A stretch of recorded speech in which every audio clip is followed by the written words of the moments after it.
Hey guys, welcome back to the IPSL. We got the third place match now between Hawk and DragOn. Should be a fantastic PvZ best of 7. And tomorrow, looking forward to the Bonif versus Rhett final showdown to decide who will be crowned champion. Either one of those players definitely well deserving. Kind of insane that we've got Rhett in the scene again, playing like an absolute man, streaming regularly as well. Joining me in the caster booth today, none other than my usual caster buddy, Saiyan SE. How you doing today, buddy?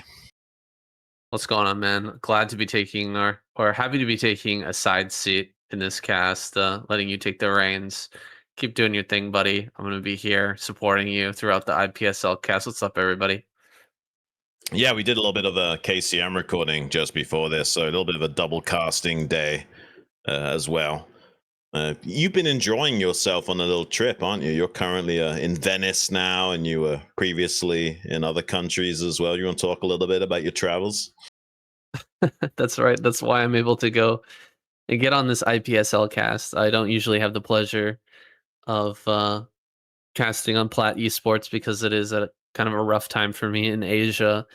Doing a bit of a trip through all of Europe now, visiting a lot of friends that I made over the years. Going to be going to Paris soon. I'll be in also Munich, and I'll be going to Czech, going to Prague, and eventually to Warsaw. And we might be doing something in Warsaw coming up at the end of next month. So that could be very exciting. I'll be giving some more announcements about that coming up soon. Nice. It sounds like you're just checking off the bucket list, man. Just traveling around the globe, having a good time in Europe. Sounds like a blast.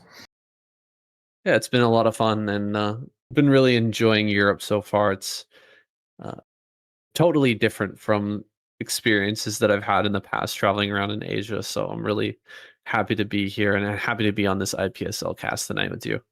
Nice, nice. Well, we got Hawk going up against Dragon. Both of them have been playing pretty damn good this tournament. Hawk even managed to take a couple of games off of Bonif in the semi-finals. Dragon tried to go toe-to-toe with Rhett, and he was looking like he might be able to at one point, but just not able to keep up with the macro powerhouse of Rhett. Did take a game off of him still, but I think Dragon and Hawk are like much more evenly match than those other two series we watched. So I think this best of 7 is going to be a pretty good banger.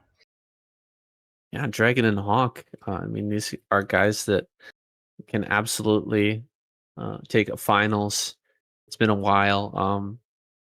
It's so funny how Protoss dominated a lot of these foreign tournaments are with Bonneth and DeWalt just taking so many over and over again. But I'm kind of jealous that you're going to be casting Rhett versus Bonneth. That I mean, we could be seeing a real sea change in Foreign Brood War if Rhett Yeah. is back and really playing at his peak. No, I think so. Like he has been, I talked to him a little bit in the interview. He does say that it takes him a good like up to a year before he's like really playing his best game. But I think he's already playing fantastically well, and he's only going to keep improving as he is streaming a few hours every day. Big shout out though to Dragon. He actually eliminated Eon Zerg 3 games to 2 in the quarterfinals, and Eon Zerg is one of those Zergs that can get the championship. So the fact that he was able to knock him out, I think, is a big boon, despite only being in the third place match now. Definitely capable of taking down a title in the future is Dragon. Hawk hasn't been playing as much as some of these other guys. He's been really getting into pickleball of all things lately, but he did put up a really good fight against Bonif. So I think he's going to give Dragon a run for his money. Always happy to be casting high level PVZ. Shun. Yeah. We should have some very tight games here. Best of 7, lots of StarCraft tonight, boys. Third place match. It's not as exciting as the finals, but hopefully there are going to be some titillating games tonight. Oh, I think so. Yeah, I mean, we're already going to have a few explosive maps to kick things off. Dragon has picked match point for game number 1. That's obviously a very Protoss favored map in this matchup. Might give him a nice big tempo lead in the series if he is able to close out the game against Hawk on it. And Hawk has elected to go for Andromeda for the second map pick. That's a really old school map, absolutely huge. and does favor Zerg over Protoss overall, especially way back when the meta was way different. But I still think that kind of holds up now, especially with having access to 3 bases with just one choke point to defend. It does really seem Zerg centric still in the modern meta. We'll be having that in game number 2. So yeah, I feel like both of these games could be giving us a tied up series going into game 3. I think there's going to be a little bit of back and forth between these guys. I seriously doubt we're going to be seeing a 4-0 here. A 4-1, I think, is even off the cards. I imagine this is going to at least go to game 6 and possibly even 7. All right, just lather on the caster's curse, why don't you, Shun?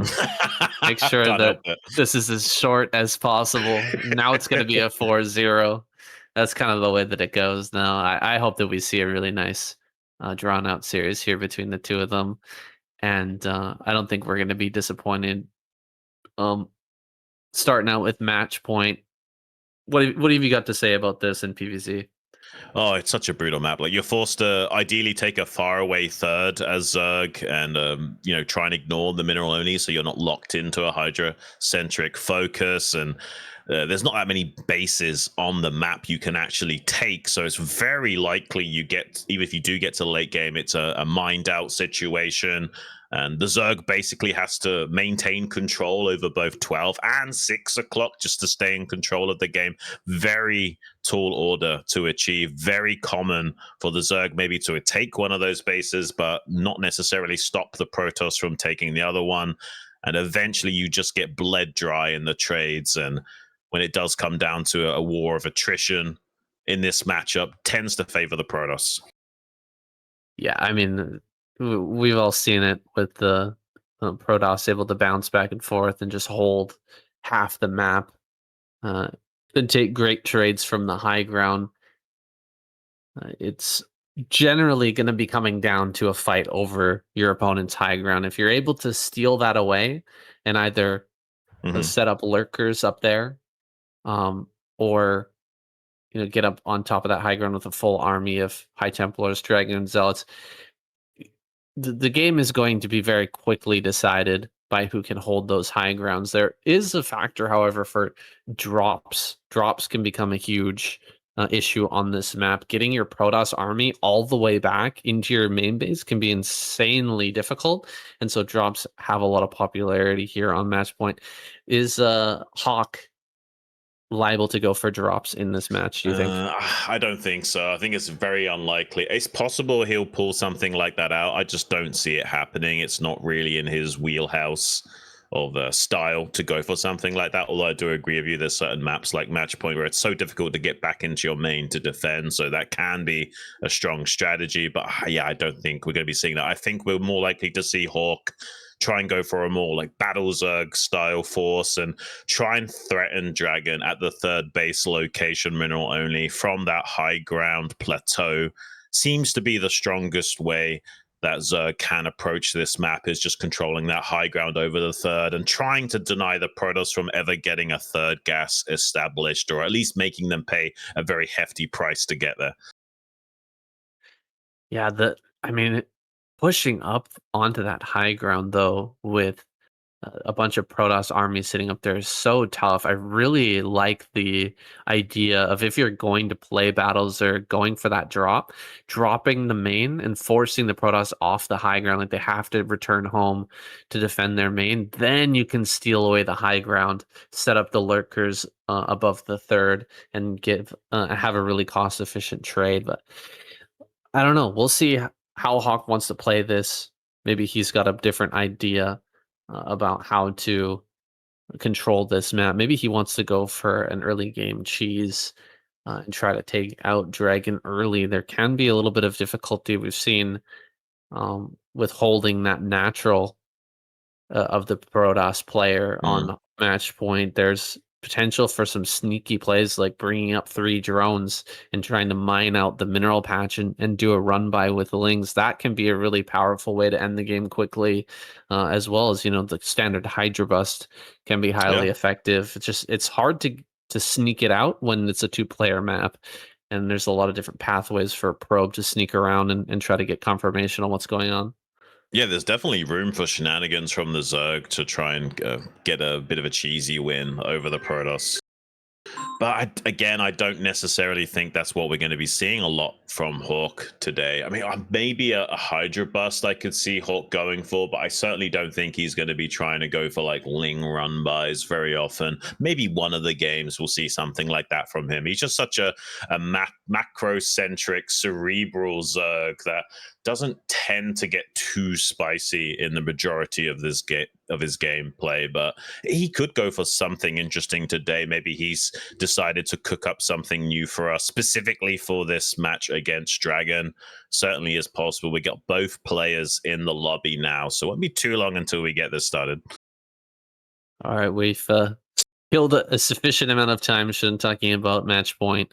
Yeah. It's finally time to get into this first match. We got a best of 7, so a lot of StarCraft to enjoy today, guys. Get yourself a snack, grab a drink, and get ready. It's about to begin. All right, guys, hope you are ready. We're about to get started. The IPSL third place match, DragOn versus Hawk, game number 1, match point.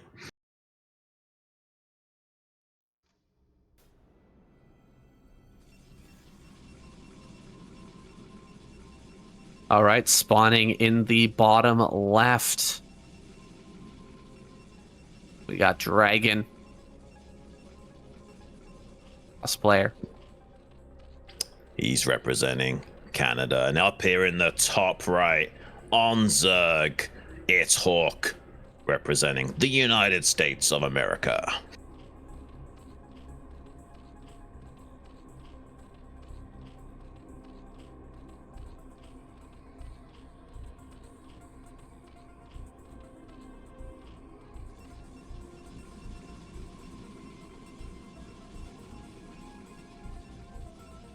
Fellow Canadian. Yeah. Gonna be taking that pylon at the front. That's a pretty forward pylon, okay. It is pretty forward, isn't it? Yeah. So it's a little interesting.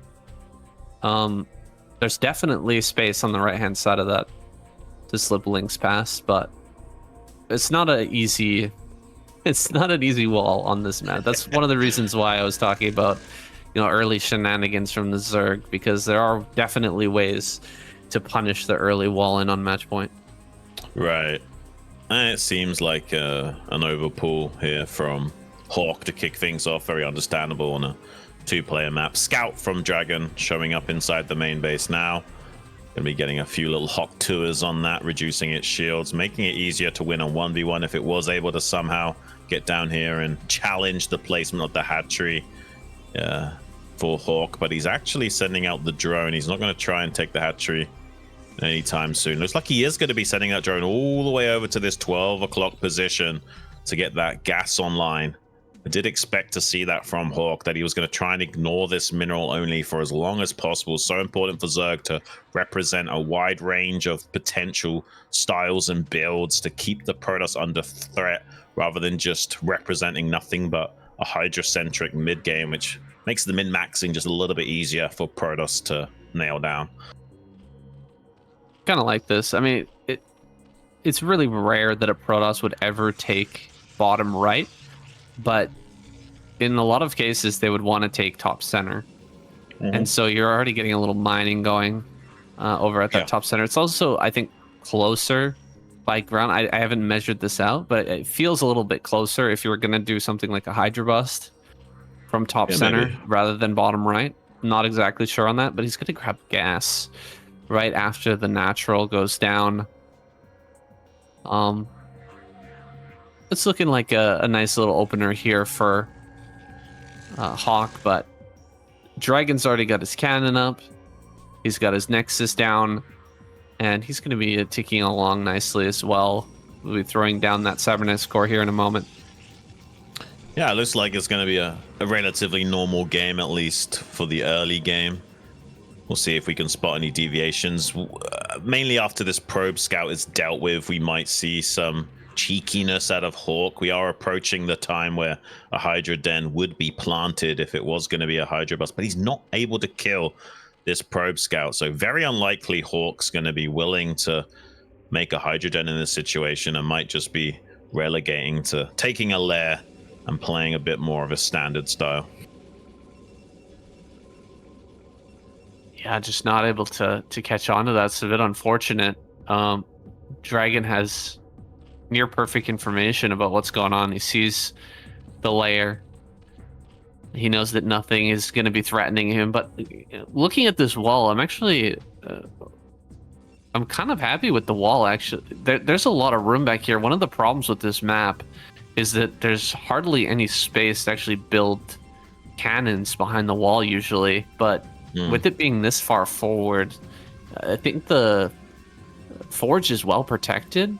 I'm not sure what the downsides are here, but he's got a lot of space to build cannons, and he has that forge very well protected. So if there was some sort of like fake Hydra bus or a Hydra bus that didn't quite work, I think he'd be in a great position. That's not the way this is going to go, though. Hawk throwing down his Spire, he will be playing a much more standard game. Yeah, I think the main weaknesses would be that the gateway is a little bit exposed, so you're kind of giving up that for free against a Hydra bus, which is pretty typical anyway. But also the gaps on the right-hand side, you've got a hole between the Sim City, and then you've got a big hex tile. So you'd have to block that up with like 2 Zealots and a probe or something like that. Whoa, wait, where is the Spire? Oh, he didn't build a Spire. Okay, Hydra Den with lair. Okay. That's a little bit, that's unorthodox. I wonder what Hawk's thinking about right now. Is he planning to go like quick lurker or something? I don't necessarily think so. I think he's just wanting a bigger economy, and he's just going to go, Hydras for defense against those Corsairs. We've seen him play a little bit like this recently. He has been favoring this and did do pretty good with it against Bonif, it has to be said. Yeah, so I think we're just going to see a bit more of a macro Zerg style where he's like kind of not going too heavy into tech. It is weak against things like Ser DT sometimes, but I don't necessarily think that Hawk's going to get totally punished by going for this in this situation. What's the layer for? Is it for just early Overlord speed, so he can maybe usually get a push going? Okay. Yeah. It's interesting. No Overlords over at this third just yet. There's no chance of a DT coming out either, though. So for now, Hawk safe with just a few Hydras defending his Overlord at the natural. Should be replacing this one already, and it'll be going down shortly. But without building the Spire, I mean, there's a bit more money here for Hawk to get these hatcheries out sooner. He can obviously build the Spire a little bit later and potentially do a more surprising Mutalisk switch. Like if DragOn just went through his whole base and scouted and saw, you're doing something funky with Hydras, and then right now Hawk throws down his Spire, like that could potentially really throw DragOn for a loop. Now, only just at this moment has Hawk thrown down his second gas, so he's been very light on gas, which should tell DragOn that there's not really a chance of something funky coming his way, like, for example, lurker attack or anything like that. Right. It should just be masses of drones, lots of hatcheries early, and a bunch of Hydras for defense. Hawk is playing a really economically centered game. So I'm curious about what direction DragOn's gonna go. Like, is he gonna try and power up into like 8-9 gateways and go for a massive 2-base timing before Hawk has a huge army, or is he gonna play a little bit more safe and more economically centric himself? Like, is he gonna try and take a 3rd base at 8 minutes with 6 gateways? We're approaching the time where he could start to think about taking that 3rd base, but hasn't it like he's elected to do that, just coming in over some speed lots, checking what's what, sees the Sim City is too much to overcome. Unfortunately, not going to be finding any damage with these Zealots, and Hawk is being a tiny bit greedy trying to get this 4th base online. Maybe DragOn can challenge this with these speed lots and see if he can bully back these Hydras, but it does look like Hawk is very closely approaching the correct number of Hydras to stop that from occurring. Yeah, this is kind of expected at this point. Like, he's just been building up so many drones early, and he's really neglected tech aside from building Hydras, right? There's, I guess, upgrade, no Spire still. So the way that he's been focusing so heavily on minerals, there has to be additional hatcheries to make use of that. Going down the hatchery Ooh. over, oh, losing one of the Corsairs is rough. But without a Spire, the Corsairs are really not going to be that impactful or important. He's already switched out of building those and is focusing on getting this Dragoon count up with a heavy supply of High Templars. He's going to have so many storms available when he finally decides to push. It might be very hard for Hawk to stop this with just pure Hydralisk. Yeah, I mean, and it does look like DragOn is like gearing up for more of a timing attack than thinking about taking this expansion early. It's been pretty much nonstop on unit production, and he hasn't tried to squeeze out that Nexus anytime soon. So yeah, it looks like just when Hawk will be thinking about saturating this fourth base, maybe DragOn will start to take the Nexus and also begin to maneuver out onto the map and start to apply some pressure. I kind of feel like DragOn needs to go soon with his High Templars and try and seize this high ground away from Hawk before there's any chance of Lurker aspect finishing up. Like, if he lets Hawk start to morph Lurkers, he's in trouble. You can see now, we just see the first Lurker morphing here from Hawk. If he just lets Hawk sit back and start to make more and more of those, he's going to have such a hard time punishing this style from the Zerg. I kind of feel like he needs to move out now. Well, he's going to go ahead and grab his third. I mean, there's also the possibility that he just goes for a fourth immediately, too, and take this to a longer game. Yeah, maybe. Think about denying bottom center rather than attacking into that high ground. Hawk is going to go ahead and just keep taking bases, man. Ugh. He's going to have such a massive economy. Is it like, we rarely ever see Zergs go into Hive on this map, but there's a possibility that Hawk, with how greedy he's been, like, he could maybe go into Hive right away. Does he have a Spire, though? That's a question, because if he doesn't have one, he could be badly punished by a drop. If DragOn wants to build a shuttle, and he doesn't have to attack in any of these spaces, he could just open up a lane like where he is right now, and then send a dropship in and just storm some of these mineral lines and really punish Hawk's playstyle. Yeah, no, I definitely could see that. Well, it looks like DragOn is kind of parked outside this 12 o'clock base, but Hawk is trying to swallow him up from multiple angles. Pretty good storm, though, shutting that eventuality down. These storms are really effective. He hasn't got loads of High Templars of energy here, but he's got enough to keep Hawk at bay. And these choke points are tight enough that he could be successful in encroaching on this 12 o'clock base after the trades and actually manage to kill this. If he gets just one or two really good storms, maybe Hawk can't stop him from killing this base. I'm not so sure. I don't know about these two lurkers on the left-hand side. I think they need to back up. They're going to get flanked by a couple of Dragoons from the left-hand side. They're coming up in support. Yeah, there we go. These Dragoons are going to come up, instantly kill that lurker. Some more storms come down as the Hydras try to push forward, but Hawk just doesn't have enough yet here. I think he needs some emergency sunken colonies at his third base in order to hold on. Another round of Zealots coming up to try and break here, and there's no lurkers in this base either. Hawk is in a lot of trouble since he hasn't reacted to this quickly enough. There's no storm coming into this base, so actually these Zealots are just going to be sacrificial, dying super quick as they try to push in there. DragOn still has a very nice position, holding out in front of this third, and Hawk is scrambling to try and clear this, but DragOn could just back up now and move over towards the top left. He can get behind the mineral patches and storm over the wall while still a whole... Yeah, there we go. Big storm over that wall. And I can't believe it's moving to the right here. I'm not sure about this. If he gets caught moving around this corner, it looks like Hawk won't catch him, but just retreating over towards the top left, I think would have been a little bit more safe. However, gathering his full force on the high ground on his side of the map is very nice. He can hold his high ground while getting this fourth established. Yeah, it's looking pretty good for DragOn. He's going to get the 4th base up. His army is kind of in position to defend both his 3rd and his 4th.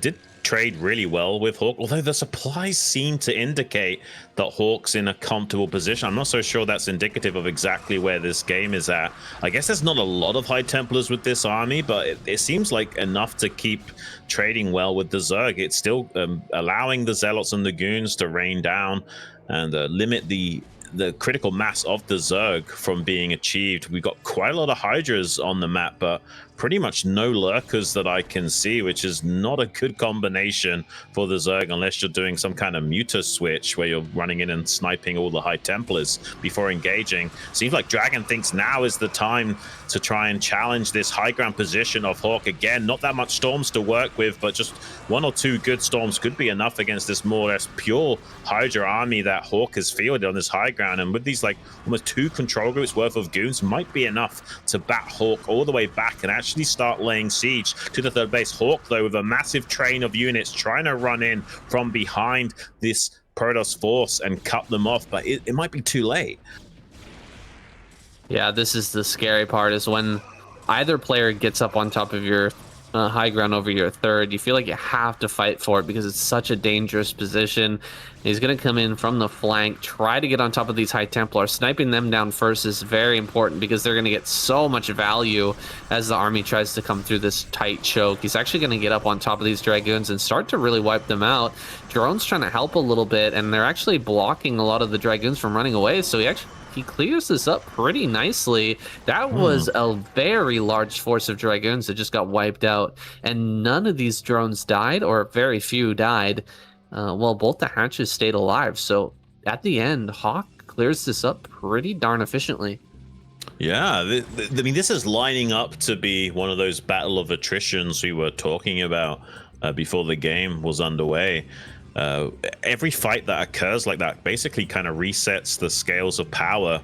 Zerg is not strong enough to kill the Protoss despite winning the fight, and also Protoss will not be able to challenge any of these Zerg bases anytime soon. Hawk, though, I would say is in a pretty comfortable position. He did a good job of saturating that bottom right base while still macroing out enough units to hold DragOn back. He's kind of walked the tightrope just barely in an appropriate enough manner where he's in a relatively comfortable position. Still on Battle Zerg, though, and might have a hard job trying to wrestle away control of this high ground plateau away from DragOn. So we're almost approaching a stalemate position where neither player is able to fully commit into one another. Yeah, it's looking like a battle for 6 o'clock. It's going to be the name of the game.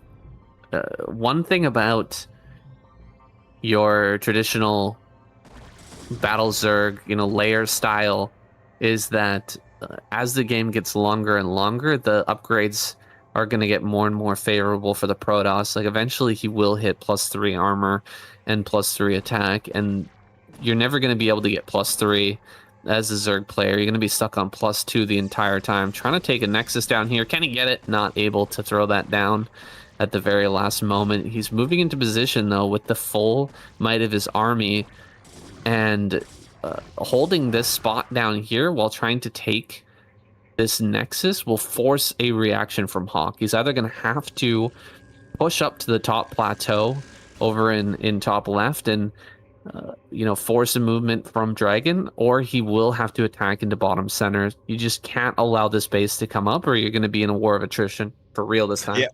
I like that DragOn committed to making a ton of cannons in the top left to try and shut down potential counterattacks. I wonder if Hawk will even try and attempt a counterattack like that. Maybe the 3rd base, the mineral only, would be a better location for Hawk to try and snipe while he sees that DragOn is out of position. There's hardly anything defending that. I think it's much harder to kill the top left, so that might be a good channel of attack once he sees all of the army out of position for DragOn down here towards the 6 o'clock. Though DragOn's being very fluid with his army movements, kind of going down and back up again like a seesaw, ready to respond to any active threats that Hawk can muster.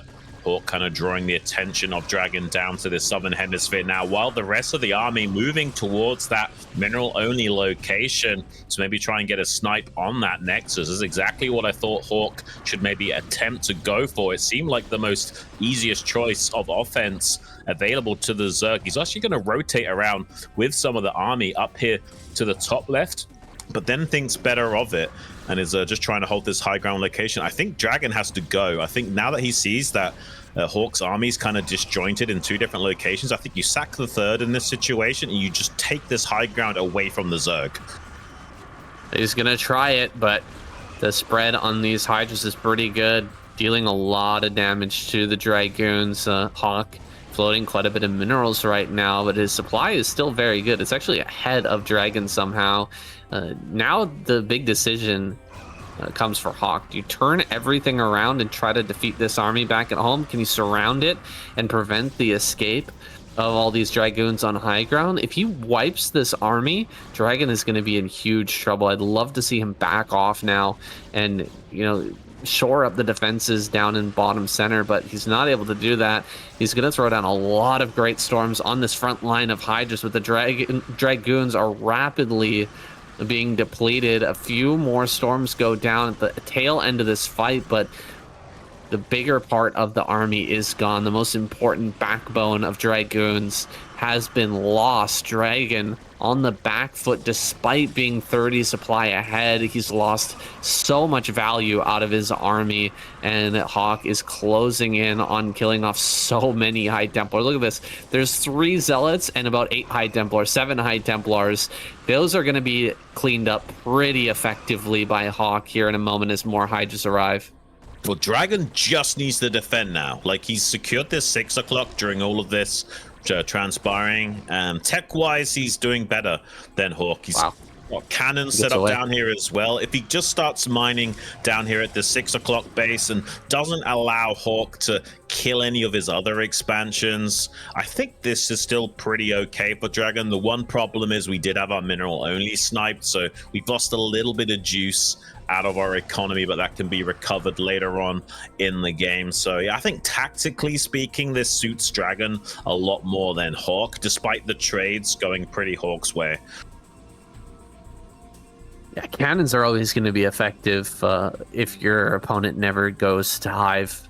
If it's just this Battle Zerg style from Hawk, adding loads of cannons at each of these bases will be extremely valuable, and he's absolutely done that. DragOn just has so much defense. It's incredibly difficult to get in on any of these locations, and with those 4 High Templar escaping there at the last moment, he's got a ton of storm to defend 6 o'clock. I don't know how Hawk can get in there with layer tech, and he is never going to get Hive online, even if he tries for it now. The game, he'll be completely mined out by the time he manages to get that online. So the options are limited. What is the game plan for Hawk? He's spreading his Hydras and trying to engulf this army on high ground, but he's always taking worse trades as he fights up the ramp here.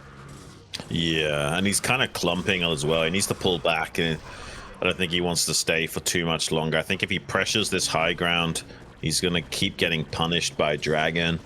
The game kind of slipping through Hawk's fingers ever so slightly. It's still definitely winnable for him, but it's just gotten a lot more complicated.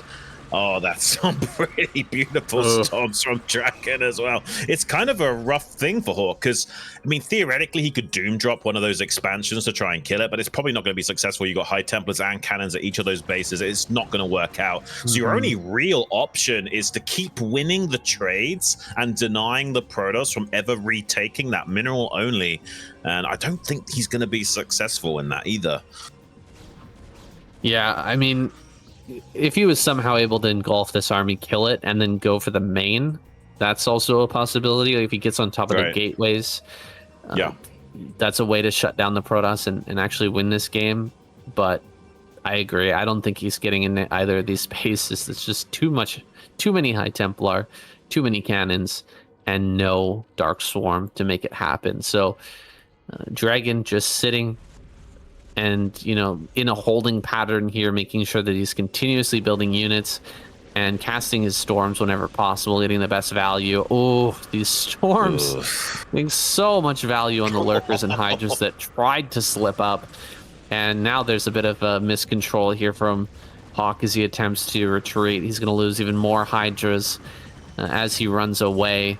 And I don't think Dragon's going to be broken. I feel like Hawk needs to take the high ground now and set up lurkers so that he can at least start to take some good value trades against the army, but he's just not able to get up there. He's trying some dropping play, trying to deal a little bit of damage over this wall, but it's not working out for him either. Hawk is just being shut down at every crossroads, and I think that probably Dragon has 3-3 now, right? Like, what are his upgrades looking at? He does. Oh my gosh, Yeah. it's going to be so brutal for Hawk. It's only going to get harder the longer the game progresses, and even the 12 o'clock going to be mined out now for Hawk as well, whereas the 6 o'clock's going to have a little bit more life in it, and he's just retaken that mineral only third base. That's also got a pretty hefty yield on the minerals still. Hawk is desperate to win this trade and seize control of this high ground away from Dragon as one of his win conditions. It's a big ask. Massive sonic storms on these clumps of Hydra. Hawk starting to break through, but if there's even just a little bit of juice left on these High Templars, he should easily mop up the majority of these Zerg forces, even if he does lose a lot of units in the process. As long as he maintains control of this area, the longer this game goes on, the harder Hawk will have to play to even stay alive, let alone win the game. Ooh, catching some High Templar at the backside is nice. He really needs to lower the number of storms available if he wants to have any chance of getting up here. He will quickly take control of the high ground with a few Hydras. Maybe he can get a couple snipes as things are walking up the ramp, like this Archon. Looks a bit juicy. Might be able to target that down. He gets a High Templar, but GG is called. Hawk taps out. The Redding was on the wall. He was just seeing what he could do with the few Hydras he had left remaining. It was a desperate situation there, fighting against the split map Protoss.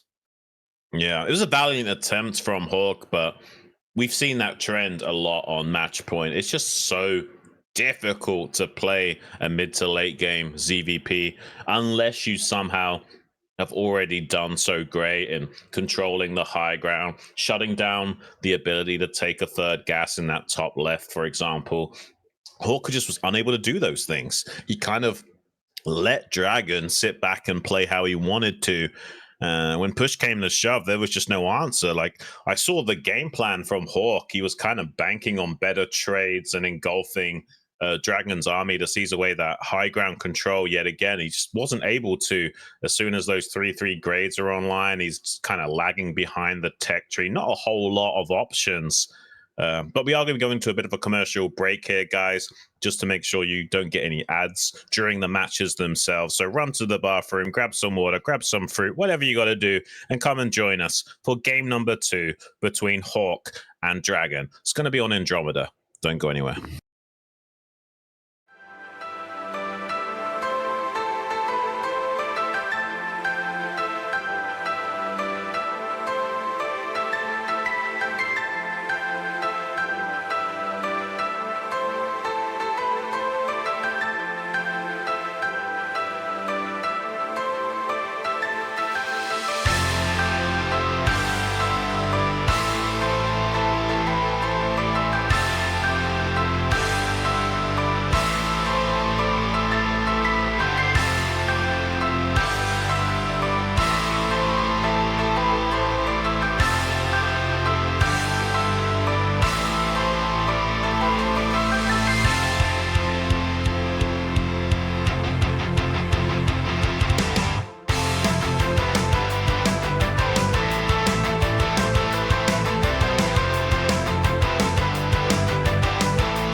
Hey guys, welcome back to the IPSL third place match between DragOn and Hawk. Sane and I were just joking a little bit off air there about the new Protoss favored map pool for the ASL, and that if Shuttle somehow makes it in, then we will know they've gone too far. That's what you were saying, right? Yeah, maybe that's the litmus test. We'll see. I was wondering how many Protoss players are actually going to get in this season into the round of 24, but we'll see, man. Protoss is strong, but Zerg is very crafty lately, and we've got a huge lineup of great Zerg players Yeah, uh, to choose from. And some especially crafty players as well. You know, we got Larva, we got Effort, we got Soma, Soul Key, and a ton of others. Hero, Action, just so many top tier. Zerg player yeah. Jadong. Hmm. The list just goes on. So of course, Shine as well. Players like that, they just always find a way, man. They always find a way of turning whatever disadvantage you try to throw at them into an advantage through really nice tactics. So I'm looking forward to this season, especially. Should be a lot of fun. Yeah, no, I think it's going to be great. And the reality is, there's not many Protoss pros out there that are, especially that are good. Like, if you've got the four of Bisu, Mini, Snow, and Best, like, they're all capable of winning a championship. But that's about it. You know, all these other guys like Tolbo, Paralyzed, Shuttle, and Co. They're not really championship material. So I think even with a Protoss favored map pool, they're going to struggle still. But it's possible we'll have someone like Snow or Best or Mini or Bisu actually be able to win an ASL. It's possible, but I still feel like players like Soma, they're just so ingenious and so skilled at the game that the map pool doesn't really matter most of the time. Only thing that's certain, Shun, is that we're gonna have plenty of Terran tiers to enjoy this season. There are gonna be That's for some sure. some salty Terran players with the Protoss map pool. Yeah. Even though last season was pretty Terran favored in terms of maps, so we're definitely going to see some whining out there, 100%, and possibly a very small Terran cohort making their way into ASL, as I think is true with IPSL this season as well, right? Pretty Yeah. low Yeah. win rate for Terran overall. Yeah, I think the foreigner scene definitely has had a very small amount of Terran contenders. It's not an easy race to play at a high level, and let's be honest, in the foreigner scene, we're not that good. So yeah, Terrans do tend to struggle, especially in Terran versus Zerg in particular. Haven't seen a lot of great players over the years that have been able to shake up the scene. Unfortunately, we had players way back in the day, like Idra was pretty good and a few others. But yeah, like no one's like really solid. We do have a few good names that are pretty good at Terran, like Gypsy's a pretty solid Terran and stuff, but he's not that active. And yeah, a lot of Terrans tend to kind of give up before they grind their way into stardom. Unfortunately, it's a very punishing race to play if you aren't the most coolest cucumber in the grocery store.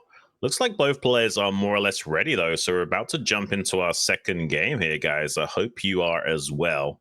This is going to be another banger, I imagine. Game number 2 between Hawk and DragOn in the IPSL third place match, the map Andromeda. Let's get it started.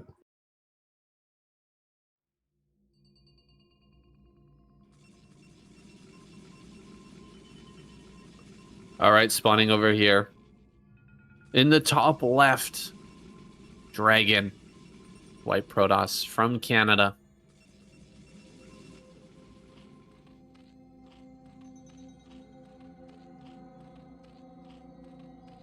Down here in the bottom right. Needs to tie up the series now, representing America. It's Hawk.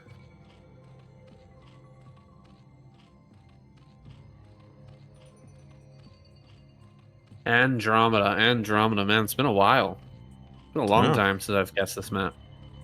Yeah, we've had it quite a few times in the IPSL. The main feature being this in-base mineral only, so Zergs can just take that as their third. Only have one choke point they need to defend, can be a big boon. there's also these two islands at the 6 o'clock and 12 o'clock base. So in theory, you could go for a Reaver Serre play and take this island as your third gas. One of the hardest things about playing Reaver Serre is getting that third gas online after the fact. And on a map like this, something like that is viable. True. Haven't seen a lot of players go for it, though. It's a really hard style to pull off. Like, you need an incredible amount of attention, multitasking, and control, of course. A lot of the times we don't have that level. I mean, there's just not a lot of opportunities to really practice it either, right? Like, these maps are few and far between, so most players will shy away from them in favor of strategies that are more useful on a wider variety of maps. But maybe DragOn gonna give it a chance. We'll wait and see. I'm just gonna get down here and get the scout off. He's actually sending 2 probes, so cannon rush. Okay, we're going for it. Yeah, second probe is on the way, and Hawk has to respect this. He's gonna pull a few drones, but just 3. Kind of a minimal response here. He's actually just gonna build Sunkens. It kind of looks like he just wants to build Sunkens in defense. Oh no, he is gonna hop over. All right, so he's gonna get 2 drones hopped over immediately. That's very nice. So gotta target down the probe, of course. Didn't target that very quickly, so the probe was able to get quite a few extra shots off than the drone, and so he loses 1 drone. This is already becoming a pretty big problem. Second cannon going to be thrown down. This first cannon is about to finish. Looks like 1 probe will fall, but a second drone falls, and this cannon is 100% going to be done. Sunken Colony cannot start here, man. You need to be in range of the pylon. He could build it on the right hand side. Oh, he needs to build the creep colony on the other side so he can target the pylon. I think that's the call. Yeah, out of range of the cannon. Well, he's gonna bring some lings down, and maybe with the lings in combination with the sunken, it's just really hard right now. Oh man, this is a tough situation for Hawk, but at least it's open on the left hand side. Maybe he can dive this cannon. Yeah, I don't know if he's going to be able to clear up both cannons with that many lings. He needs just a few more to do it. He's going to go for it now. I think a couple more pairs of lings might have hatched, but yeah, you can see he's going to barely kill this cannon and not have enough remaining to finish it off. But some more lings will pop. Eventually he can kill this other cannon before the hatchery dies, but it's a big investment from Hawk to clear this up. And you're absolutely right. I thought the first thing he was going to do was clear the 2 probes and then build the sunken on the right so he can kill the pylon for free, but yeah, just didn't go for that, and we'll be able to clear up this cannon and save the hatchery, but at what cost? He's taken a massive hit to his economy, and behind this, DragOn's got 2 cannons in his natural to defend. Nexus on the way. Maybe Hawk can find some normalization in this game after the fact, but seems a little bit Protoss-sided. I would say that's a reasonably successful cannon rush. Maybe not that great, but good enough. Yeah, I mean, definitely forced a lot of lings out of Hawk. Trying to block with this drone is pretty fancy, but doesn't end up working out for him. DragOn gonna get in and get the full scout after the fact. Third hatch has not been thrown down yet, but there it goes. Gonna be thrown down in the mineral only. Still has not taken his gas, so Hawk is doing something a little bit cheeky to try and bring this game back. He's gonna probably take a 4th hatchery, maybe even a 4th hatch at a 4th base to try and bring himself back into a good economic position, because this is a bit rough and it's time to take a risk. Yeah, no, I kind of agree with you. Like, I'd be thinking about doing the same thing here. It doesn't feel strong enough to just try and play a normal game from this position, like taking the gas, getting some hydras out. It doesn't feel great. So I actually kind of agree with this decision from Hawk to take a 4th base like this. I mean, DragOn's own tech is going to be severely behind because of the early investment into the cannon rush. So the Corsairs will be very delayed. So Hawk should just barely have enough time to squeeze out the gas for a Hydra Den and still be safe against that Corsair timing. The question will be, is DragOn able to identify this base at the 3 o'clock and maybe punish that with a few zealots moving out at the bare minimum, forcing a Ling response from Hawk to try and clean that up, which would slow down his economy even more. Well, this is a little bit more of a robust or hatch on 4 bases for Hawk. He actually threw down another hatchery. Oh my gosh, 5 hatch already. Really taking liberties here is Hawk. Even getting that evolution chamber as well right off the bat, so that he can start his +1 right away. So he's trying to take as many liberties as he possibly can. Like, he's really delaying these Hydras by doing this, but if he gets away with it, it'll be good. And it's a bit of a different, like I was saying, 4 hatch on 4 bases, because that base in the main is so defended. You only have to defend 2 locations to take 4 bases, whereas on a normal map you'd have to defend in 3 different places, and it's going to be a lot more difficult to keep the Corsair, DT, Zealot, whatever comes at you in the early game from DragOn at bay. He's already got Hydras out just in the nick of time. He's going to defend against this Corsair. DragOn flies through, sees that there's no layer here yet. Will he check for that 4th base? And what's going to be his reaction to follow this up? Yeah, he's going to spot it now. I kind of feel like he should move out with a big squad of Zealots. He's got 6 already. He could wait until speed upgrade finishes up, I guess. But, I mean, his speed is going to be even later than usual. Might be wise just to pull the trigger on moving out with those Zealots even before that upgrade has time to finish up. One thing Hawk knows for sure is that something like a DT drop is not going to be happening for such a long time. Even if DragOn did want to go for that he's pretty safe with this configuration. The one thing that would really punish it is DTs being dropped in the main, and that's just not going to happen. So as long as he can hold on to this choke point and respond well enough to the Zealot move out, he should be okay. But this is a little bit scary. I don't know how he's going to hold on against this many Zealots, and he's already starting to build Sunkens at that 3 o'clock base. I don't think he has yet. So I think DragOn might be able to kill this base. Well, I mean, there's a lot of hatcheries. He should have enough Hydras to kill this. What's DragOn's decision? Is he going to try to target down drones? Is he going to try to target the hatchery? Because he's just going to get caught here. This is a really nice drone drill to kind of mess up the pathing on these Zealots. And actually, he's going to clear this pretty effectively. A few more Hydras pop out. The Corsairs are going to go to work on some Overlords back at home, which is quite annoying. He's definitely going to lose Overlords while this attack is going on. Does Hawk clean this efficiently enough where he can, economically survive the attack? It seems like the Zealots are just barely overwhelming everything. And the Overlords are dying in enough numbers to where Hawk is going to start to get supply blocked.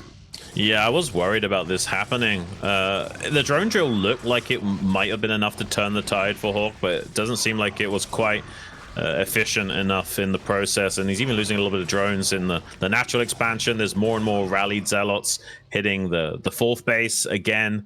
That hatchery might be doomed to die now. Hawk will try and respond to that. There's even a DT to help out, so that's a guaranteed dead hatchery at this point. The Zealots can be dealt with, but there's nothing to deal with this DT unless he somehow has an Overlord about to pop out at this hatchery. He's just going to try to kill some Hydralis here, and looks like he will get a few kills. Overlord gonna pop out in a second. He's trying to save the drone, but just can't make it work. I think this Overlord finishes, and the DT should die. Right? It's gonna be so close. Okay, it does survive. DT goes down.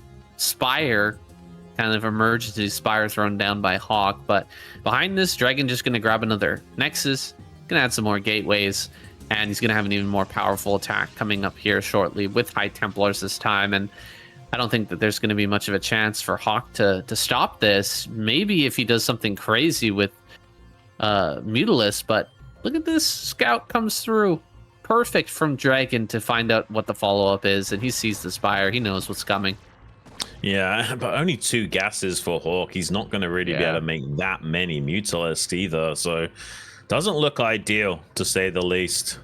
I would say Hawk is a very low win percentage. I don't quite know exactly what, but it is basically somewhere around 10 to 20%. I would say it's not going to Yeah. be easy. Assuming perfect play from DragOn, no matter what Hawk does, he's kind of in trouble.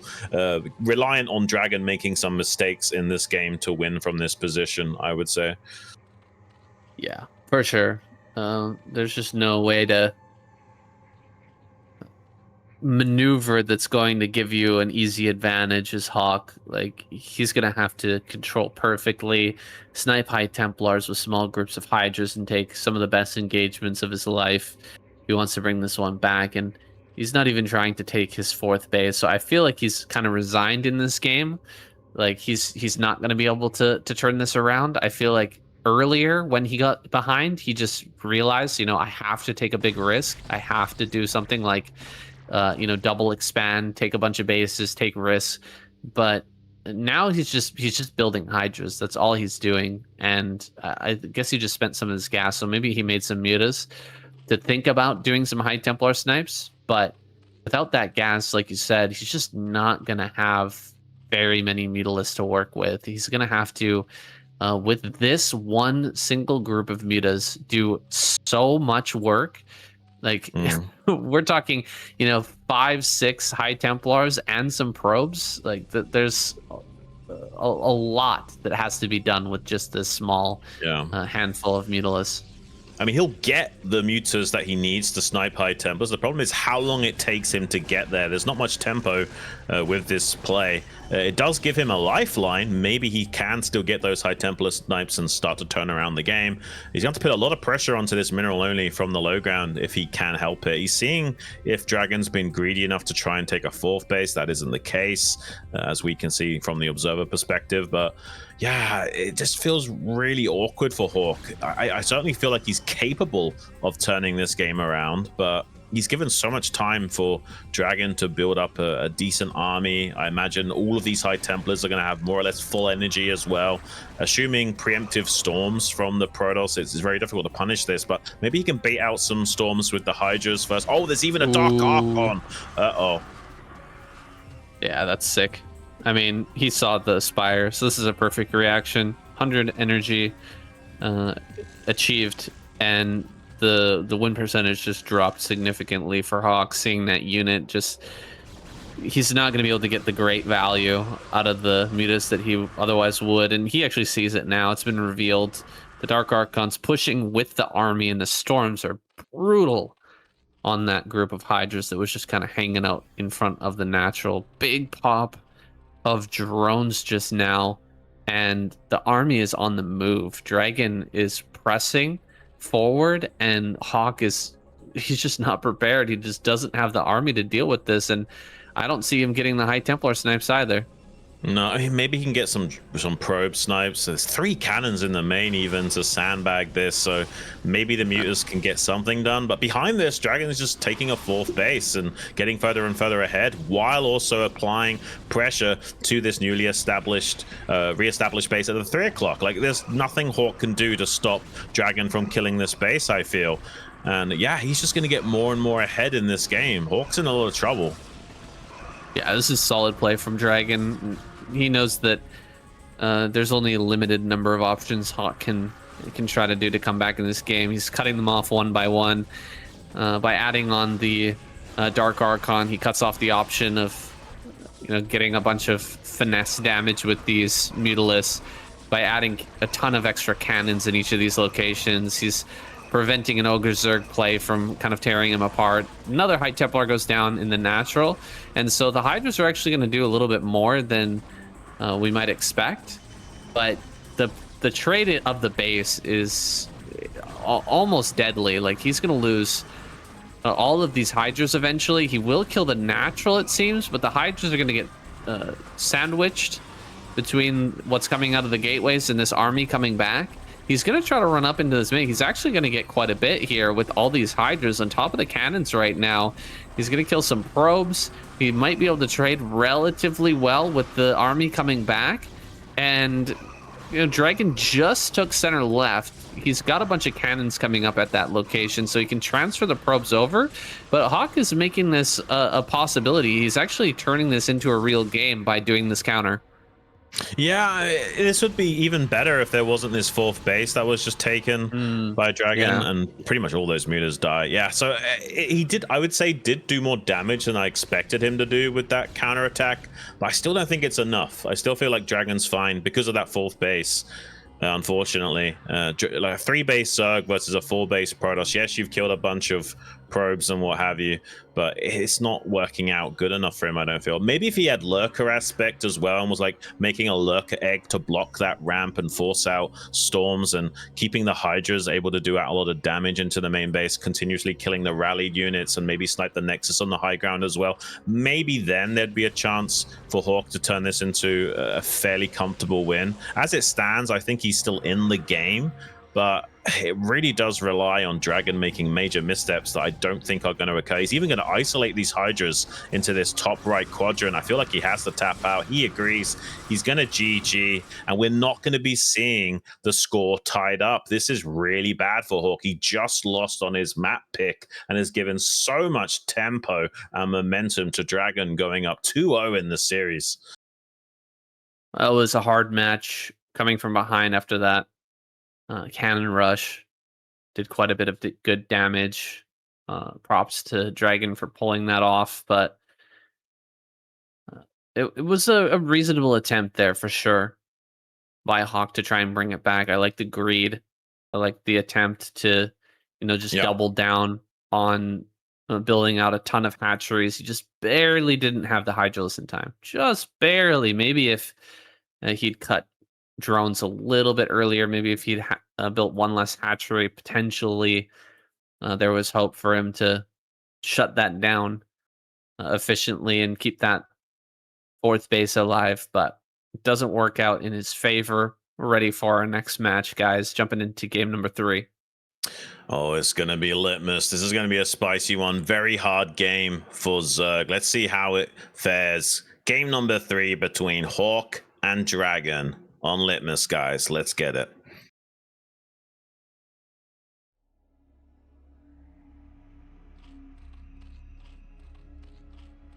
Hawk spawning over here in the top right. The red Zerg player. And down here in the bottom right, leading the series 2-0, DragOn. Yeah, Litmus is such a hard map for Zerg. Like, there's a few like spicy things you can do, like, like the lurkers behind the natural and things like that. But honestly, it's so easy to scout and defend for Protoss that it usually doesn't work out that good at a high level. And you have access to this third gas in the main base, which is the thing that makes it so hard. Because a Protoss on 3 gas, even just on 2 bases, like the amount of high Templars and Dragoons they're able to produce is insane. But Hawk says, no, I don't want to play a normal game. I'm just going to try and cheese you out right from the start with a quick 4-pull. There is a pylon scout coming from DragOn. Is Hawk going to be able to get across the map and kill him with this quickly enough? Man, doing a 4-pull on a 2-player map. This is I mean, it's gonna get scouted so quickly. Well, and I mean, as soon as he knows about it, he can immediately throw down his forge, get a pylon in the main, get a cannon up in the main. He's probably gonna be okay. I mean, yeah, you can't. I don't think you can save the natural, right? Just pylon in the main. Is that the play here? I think maybe, yeah. I don't know. I feel like he has to make the pylon in the main. He's made the forge in the natural, obviously, because he has to, because that's the only location he could build it. But yeah, I think you just get a pylon and a cannon in the main mineral line, and you're happy. Maybe not. Maybe DragOn feels like he can defend this in the natural. I think this is a mistake. I'm really surprised that he's going this route. Like the Lings are already on the way, and even if he does pull everything, he might still be able to theoretically break this probe line. As long as the probes are positionally good enough, maybe he can save the cannon, but it's going to be hard. Cannon. Okay. One Ling down. Probe's taking a lot of damage. 2 Lings have fallen. I guess he can keep turning on the Lings as soon as they try to focus the cannon. Now it comes to run by. Can he actually block this? Ling's going to run up into the main. Yeah, this is the problem. Now there's Lings in the main, and the probe count's already so far diminished. Wow, loses the Overlord. That's that. I mean, 8 of 1, right? This is a little bit rough for Hawk, and I think that, you know, DragOn would be in a much worse position if Hawk didn't just lose that Overlord. But it's still... Oof. I don't know. What do you think? Who's actually ahead here? Okay, Hawk just taps DragOn out. is. Yeah. Especially losing the Overlord, like you're so far behind. Yeah. Sometimes I will say sometimes you do want an That's a lot of Overlord probes. Yeah, sometimes you do want the Overlord next to cannon so that like the animation of the cannon hits the Overlord just as the Lings run in. But against a 4-pull, you don't need the Overlord there to absorb a bullet because the Lings are already there before the cannons are warping in. So yeah, that was just a mistake from Hawk. So theoretically, there was a comeback where he drones up and makes it into a normal game if he kills maybe 1 or 2 more probes. But I don't think he even killed enough probes How to many make did that he work. kill? Actually, yeah, it looked like he killed quite a lot. Yeah, I think it was even on workers afterwards, and with the cannons untouched in the Overlord. natural, and the Overlord Yeah, dies. There's just no way. I guess you're right. I'm not sure about the calculation exactly how many probes you need to kill in that situation to make it playable. I would say 1 more at least, and 2 ideal to make that playable, and that's including not losing the Overlord as well. Right. Yeah, the Overlord has to live there so you can keep making drones. Hmm. Unfortunate end to that game for sure. But it was a nice attempt from Hawk to just upset the expectations on that map. It's a hard map for Zerg, like we said, so giving it a try there, you can't blame him. We're ready for our next game, guys. We're gonna jump straight into it since it's a very short game number 3. Game number 4 gonna be on Generator. Let's go.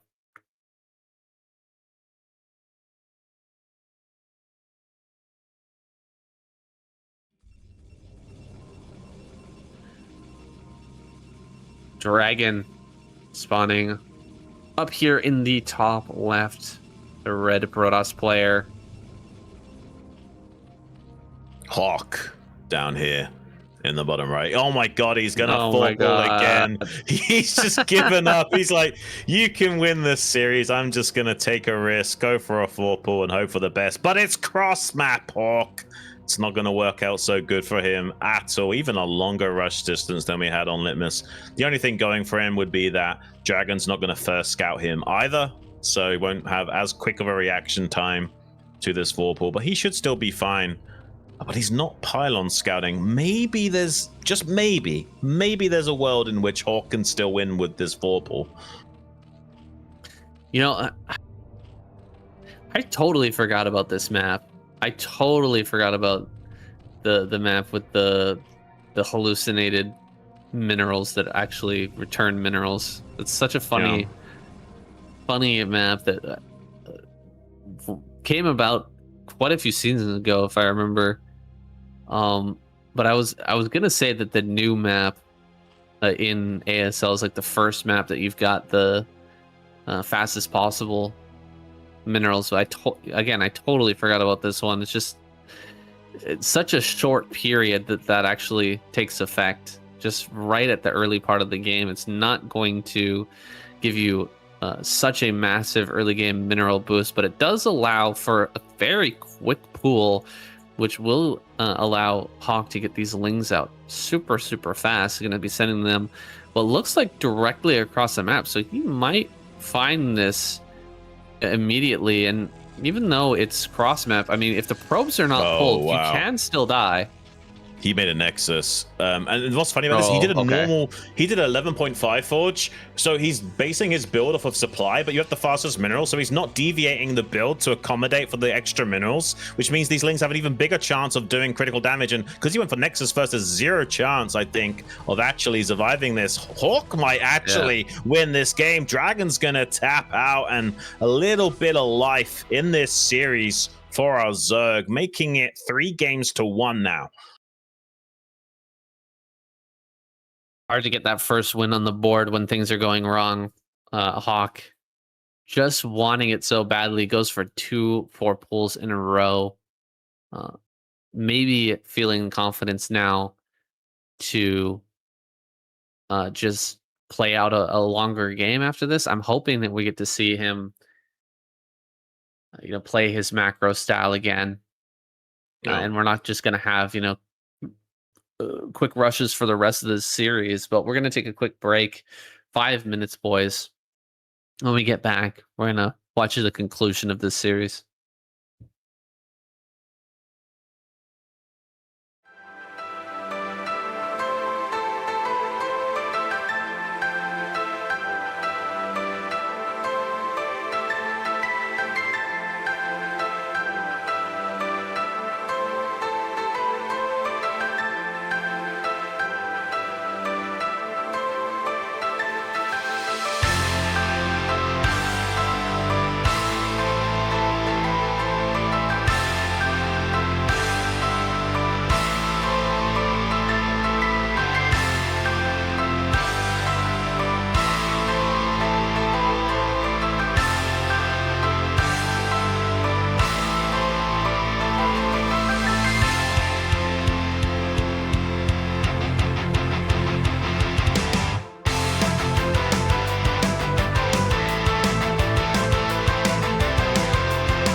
Hey guys, welcome back to the IPSL third place match between Hawk and DragOn. Hawk has been able to seize a game finally with the second 4-pull on Generator actually working.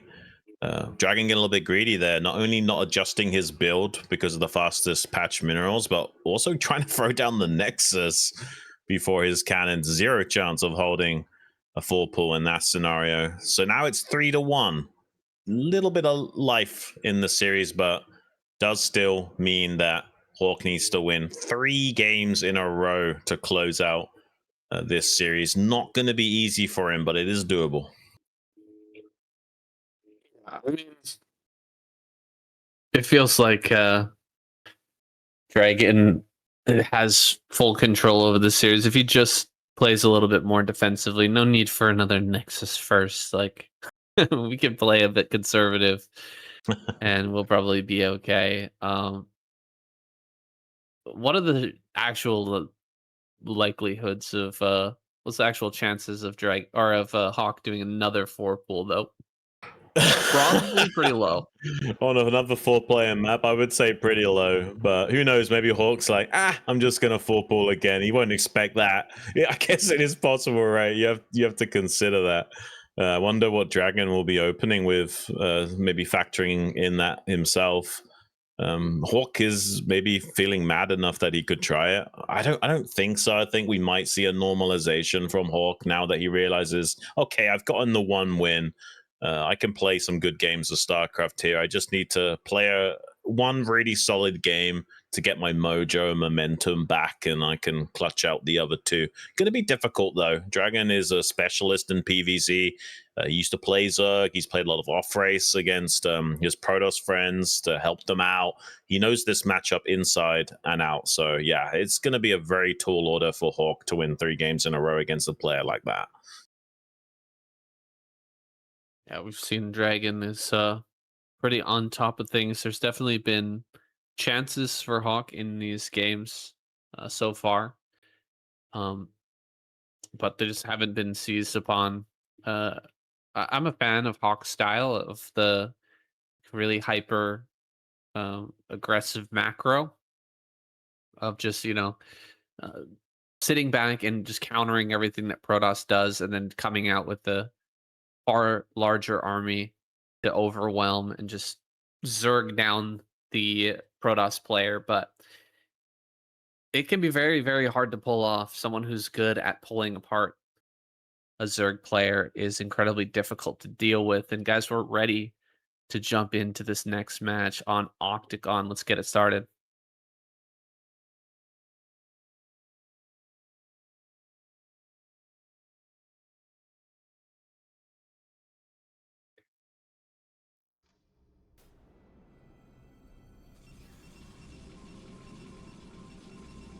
We are back with DragOn spawning in the bottom right-hand corner, the yellow Protoss player.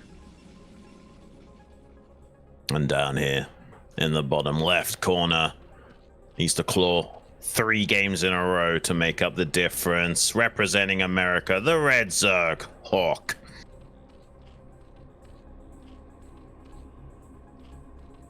Yeah, match point for DragOn. Just needs to get this one in the bag. He's going to get that 3rd place. And no 4-pull. Another win up for himself. Nah, no 4-pull. There we go. Is DragOn still going to be a little bit cautious here? I think it's warranted. Yeah, I think you play it safe now. You only need to win 1 game out of 3. I don't think there's any necessity to be overly risky in a situation. And it's not a bad prize pool as well. It's an extra $60 for this 3rd place. So yeah, I think DragOn should just play it safe and not leave anything up to chance in this scenario.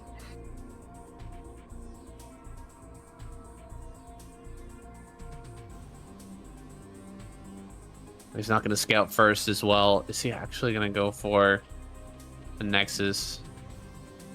Well, he's holding back for quite a while before throwing it down, but it looks like he will throw down a Forge. Not the most conservative build, but not the craziest greed either. DragOn gonna go out and scout with the second probe as well. Make sure that he knows whether or not there's some Zerglings heading his way. Actually, a couple drones coming out here. Not pulling.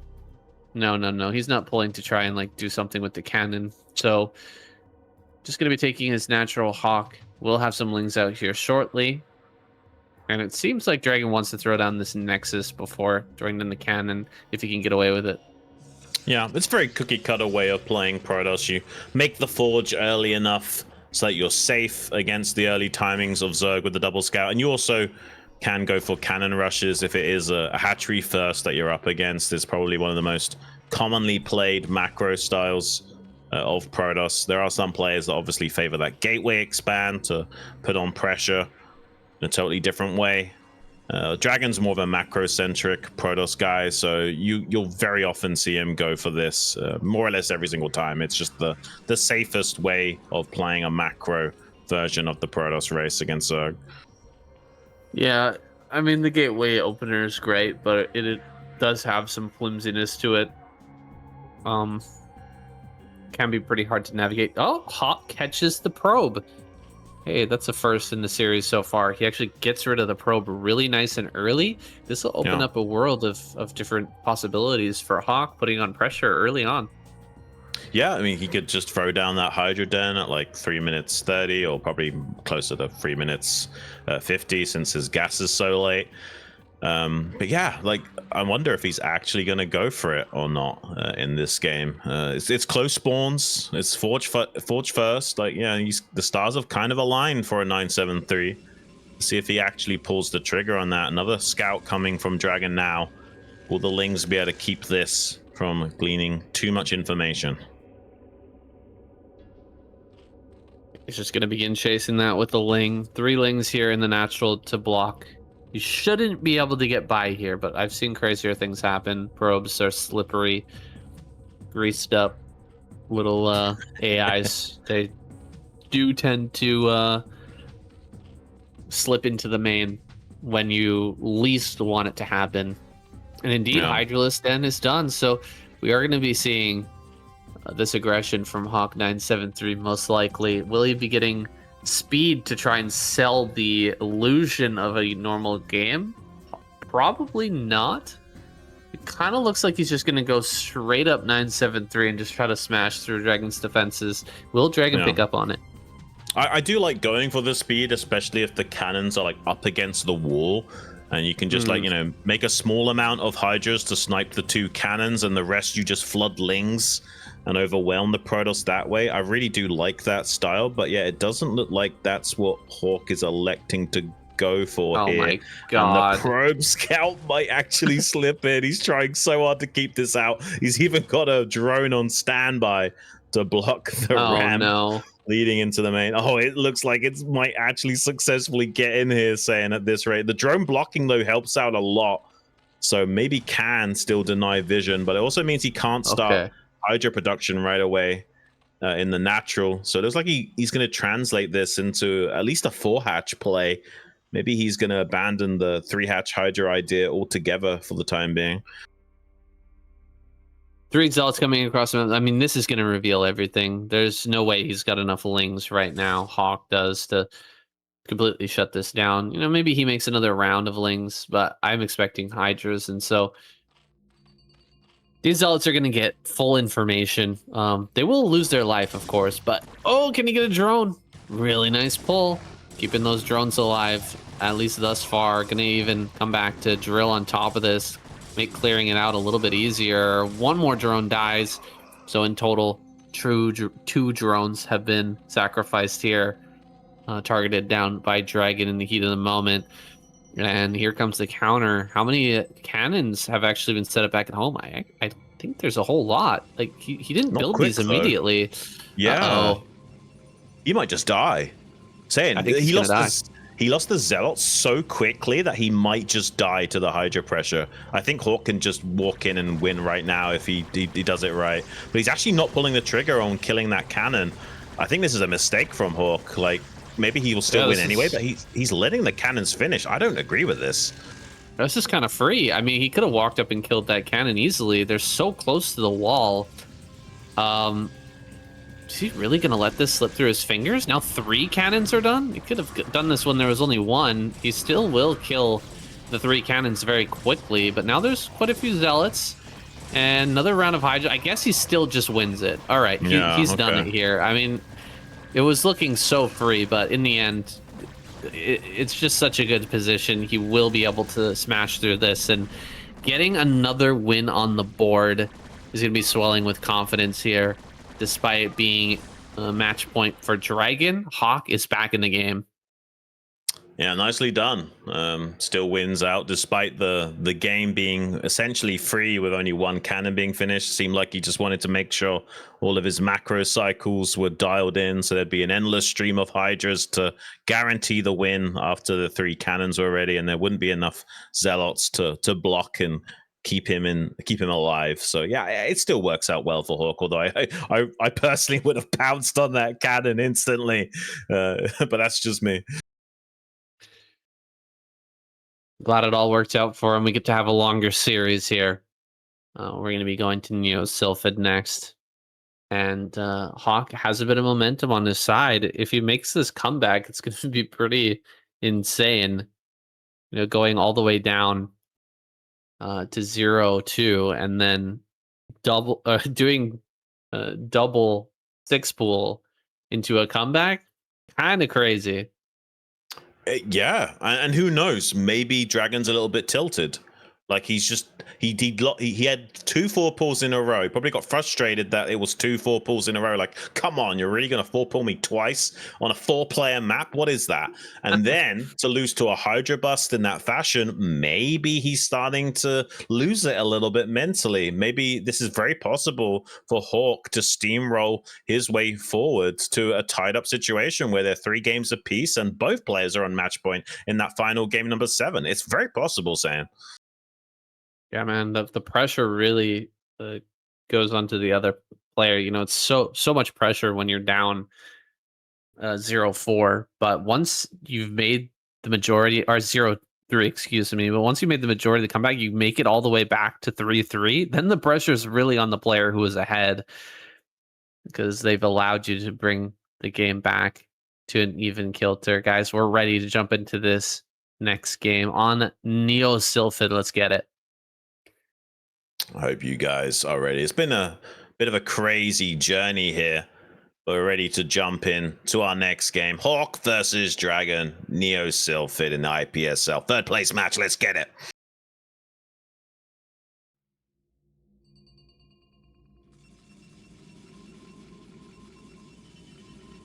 Right, spawning over here at the top center, a white Protoss player from Canada. It's DragOn. Down here in the bottom right, starting his comeback, representing America, the Red Zerg, Hawk.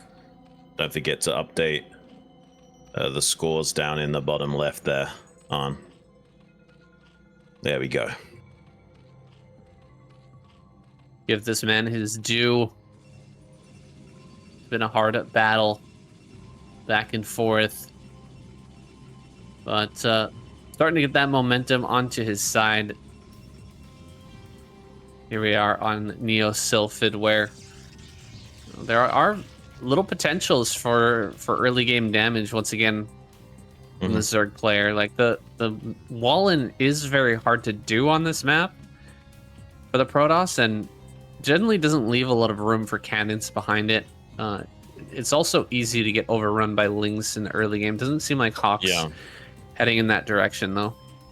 Yeah, he's not really a Ling Flood kind of guy, so maybe DragOn's okay. Hydra Bust can also still be pretty good on Sylphid, but overall, not a bad map for Protoss once you do survive any early game shenanigans. And just gonna plop that hatchery right down in the natural is Hawk. DragOn could go for a Nexus first now. I mean, he hasn't built the Forge yet to go for a Cannon Rush, so does kind of make sense just to plop down the Nexus right away.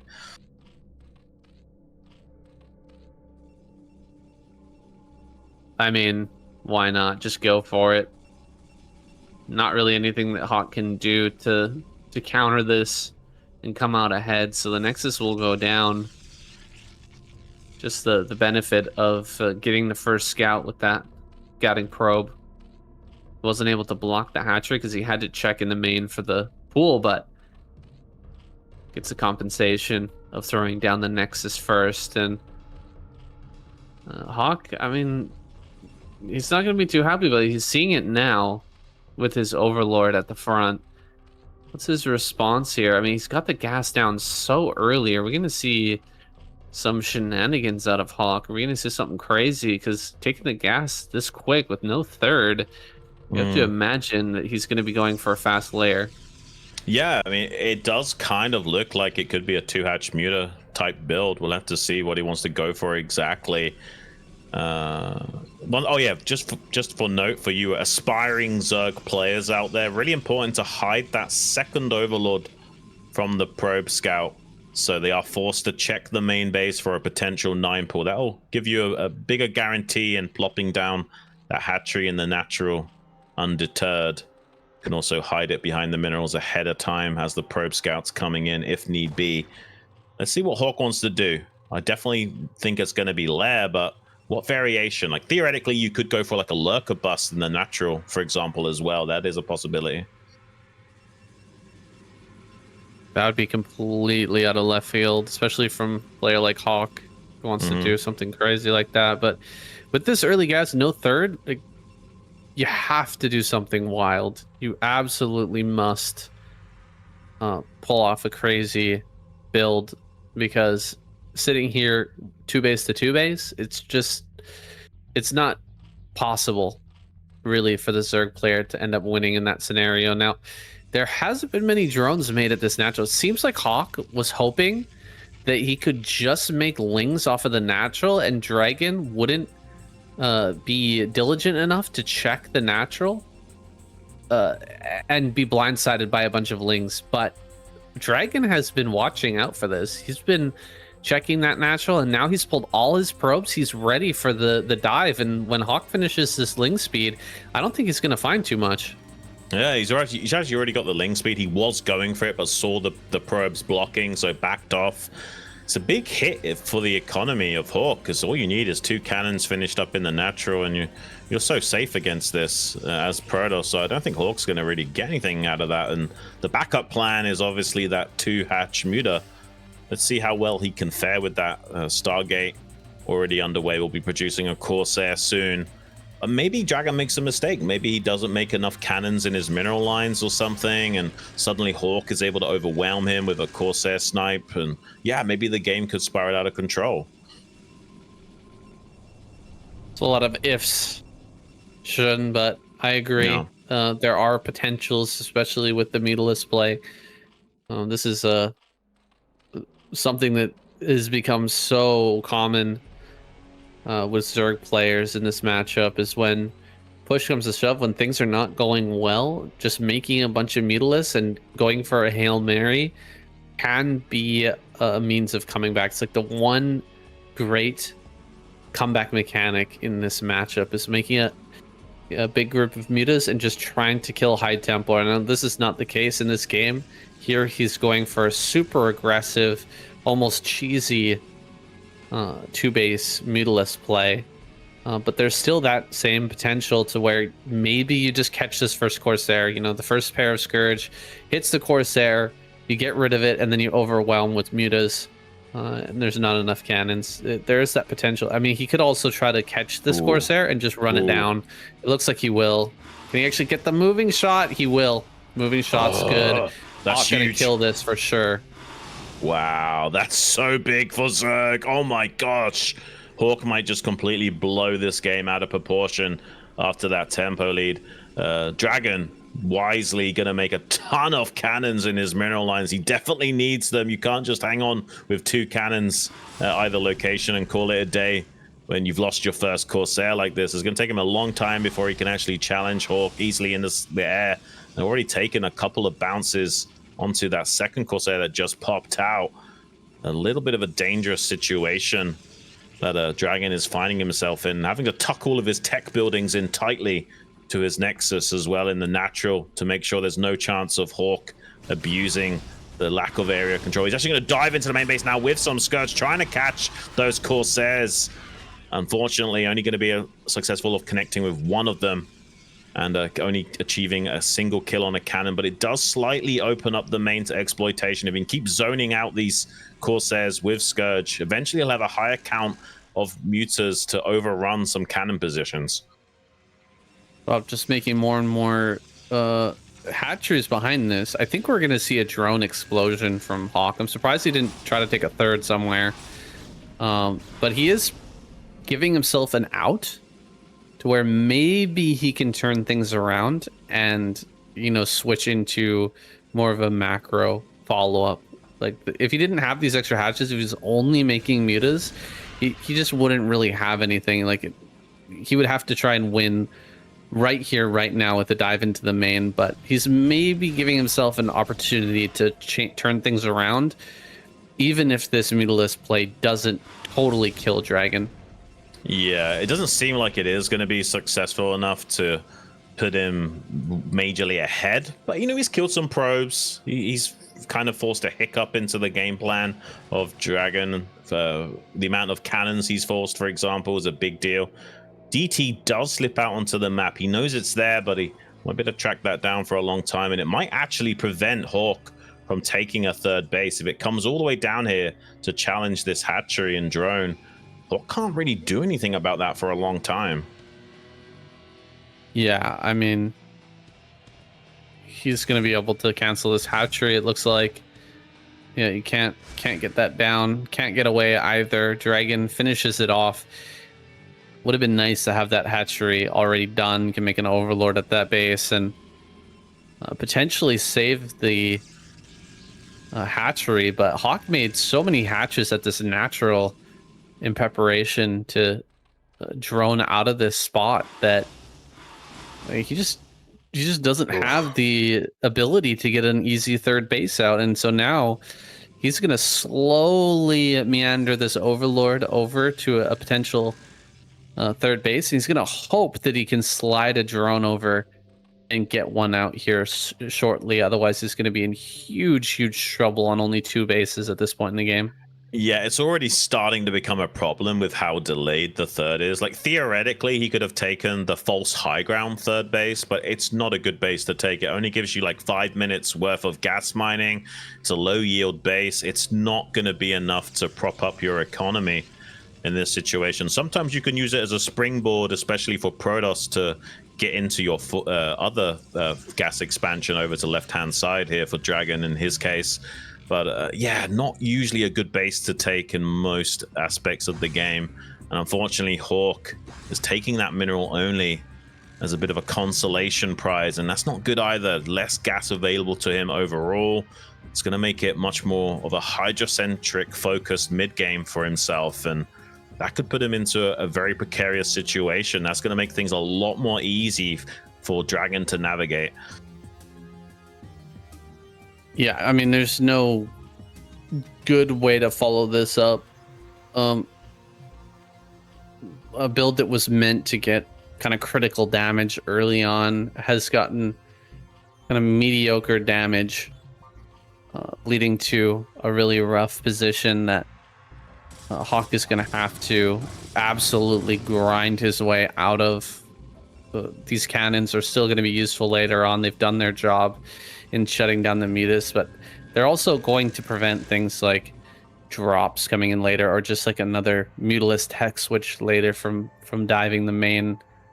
And so Hawk has limited options. He's trying to double expand to catch up in this game. He's got a lot of Scourge ready to maybe dive on these Corsairs. If he can perfectly wipe out these Sairs, then the mutas will be able to easily deal with all the Zealots on the ground. It's very tough. Oh, Lurkers are out already. Okay. Hey, that's a pretty good move from Hawk. Having these Lurkers down makes it a lot easier to defend these spaces. You know what? He's got so many hatcheries at this point. Maybe he can just very quickly drone through all this. Oh my gosh, that's a lot of damage on the mutas. Hopefully, can't be losing these. But maybe, you know, maybe he can sit here with just Lurker and drone like crazy on on 4 bases, crank out a massive army that can potentially challenge DragOn. Yeah, I think it does slow down the game a little bit, and DragOn's just going to take his third at the false high ground, and maybe try and springboard that into a fourth as well. Yeah, I think it's a lot harder now for DragOn. It's going to complicate things a little bit because he's going to get that robo out, get the observers out, start making a bunch of dragoons. It's going to sandbag his attempts at exploding onto the map, and give time to Hawk to get this fourth base up and running as well. And it looks like we might actually have a macro game on our hands. Like, I think it slowed down the game just enough for Hawk, but this is still heavily favoring the Protoss. It's just not going to be a clean, I'm going to kill you with a bunch of Zealot timing type deal. Yeah, already an observer out. It's a little bit faster than would have hoped. Maybe fast enough where you can just come down here and break this. Again, you needed some time to drone. You can't just be immediately under attack like this. Okay, Corsairs are just going to evade here and allow the Dragoons to clear up all these Scourge. The Scourge just not really able to connect, and that means that the Mutas will be useless. Completely mopped up on this side, and Lurkers are going to try to come forward, but there's enough Storm, it looks like, to clear all of this out, and nothing can hit this observer. Maybe if with those Scourge that were running through and chasing the Corsairs, if you'd broken some off and killed the observer, there might have been a hope here of actually holding on for a little bit longer, but that observer's still alive. Hyde just trying to push forward to actually contend with this. There's just way too much Storm, way too many Dragoons in this army. DragOn, excuse me, is crushing this lurker-based defense, and Hawk is moments away from a tap out with less than half the supply. Yeah, it doesn't look like there's any joy in this game for Hawk anymore. Hawk's just gonna tap out. GG is called, and DragOn with a big smile on his face and maybe a bit of relief mixed in as well, gets the 4-2 victory over Hawk, and will be the third place in this tournament. So he's going to get a little bit of extra money. He's going to get $160 instead of $100, and put on a good show today. I think DragOn handled that really well, especially that little ring around the rosy with the Corsairs, while the Dragoons just picked everything off. Yeah, really nicely done.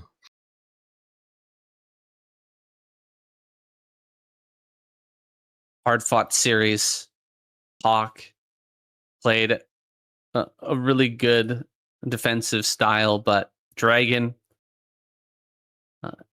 very fluid with his movements. I go back to that game where on match point, Hawk was in a pretty decent position, and he was looking to knock out that fourth base, but DragOn was so good at moving his core army back and forth and just cutting off any attempts from Hawk to really do anything. He just shut him down in each of his movements. I think that was probably the highlight of the series. Game number 1 on match point was absolutely a solid game, and DragOn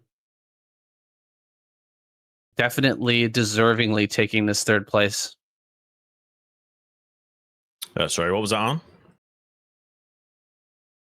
Oh, nice. Yeah, it looks like DragOn is going to be joining us for a little bit of a post-game interview. I'm sure he's feeling pretty happy about how that series went. Had a pretty convincing win over Hawk. Maybe besides that frustrating 4-pool loss, everything else seemed pretty clean. You can understand the Hydra Bust as well, with the probe getting picked off.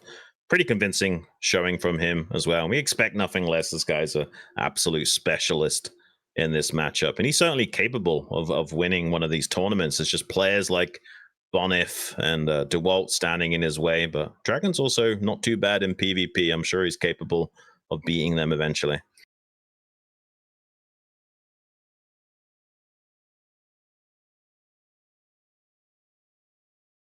Looks like we're just waiting for DragOn. Should be hopping into voice chat here in just a moment. Do a quick interview with him, and we'll wrap things up in preparation for the final match tomorrow, guys. That's going to be cast by Shun and Ozzy Dahaki tomorrow at the same time. Am I right, guys? Yeah, yeah, that's absolutely right. Looking forward to that one. Rhett is an absolute beast of a player. He's not quite in his absolute A game just yet, but he's already performing at a very high level. And yeah, we could finally have not only a non-Protoss champion, but someone other than Eon Zerg, which would be fantastic to have another great Zerg on the scene. And he's a different style to Eon Zerg as well. Looks like DragOn has just joined us for a post-game interview. How are you feeling after that performance today, DragOn? I saw a big smile on your face at the final there. How you feeling, buddy? Feeling pretty good, man.